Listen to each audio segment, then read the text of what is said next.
Imagine this. Your baby was stolen right out of your house at 8 months old. That child grows up in the kidnapper's home, learns their ways, their language, their holidays.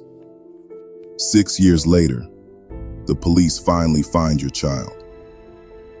When they reach out to save them, the child cries, "Wait, wait! What about this lady that kidnapped me? She loves me. I call her mom. She treats me like her daughter.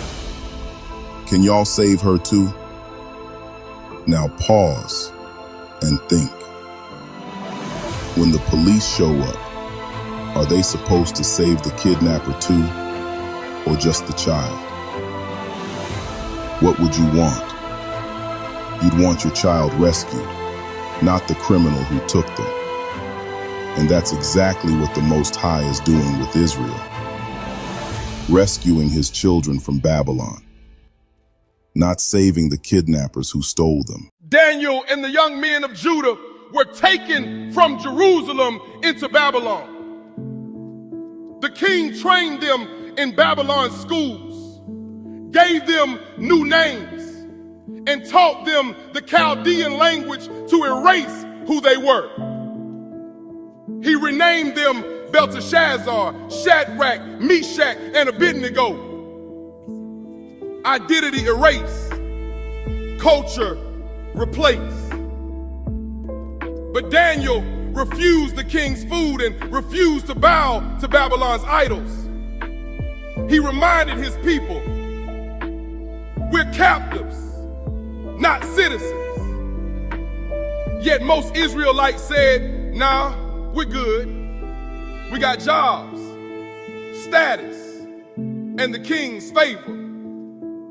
Just like today, tell our people they're still in captivity and they'll say, I'm free, I got rights, I vote, I'm an American. When Daniel saw how comfortable his people were, he cried out to the Most High, O Lord, righteousness belongeth unto thee, but unto us confusion of faces. Daniel 9:7-8. He repented for his nation and asked God to open their eyes. Daniel understood, captivity isn't always chains. It's the mindset of thinking Babylon is home. You can live in a palace and still be a prisoner if your heart belongs to Babylon. Fast forward to now. Same Babylon, new name. Our people wave her flag, trust her politics, and pray for her government to prosper, even though the word says, love not the world, neither the things that are in the world. 1 John 2:15. We cheer for Babylon's elections, like her leaders are our saviors. That's how deep the spell runs. We'd rather Babylon succeed than see it fall. After Babylon fell, Nehemiah led a return to rebuild Jerusalem. But Nehemiah 9:36-37 says, Behold, we are servants this day. They have dominion over our bodies.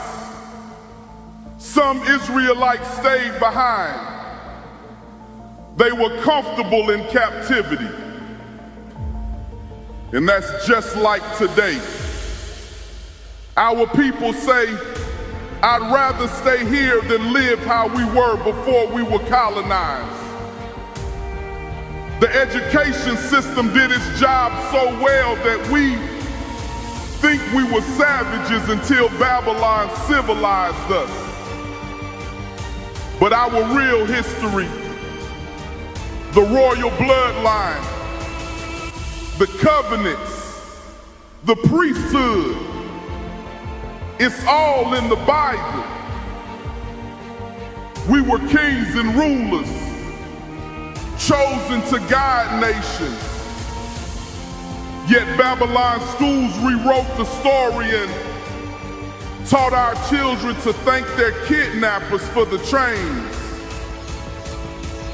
So we say, I'd rather have what I have now, not knowing we had far more when we walked with the Most High. But prophecy says the Most High will gather all nations together, some for salvation, others for judgment.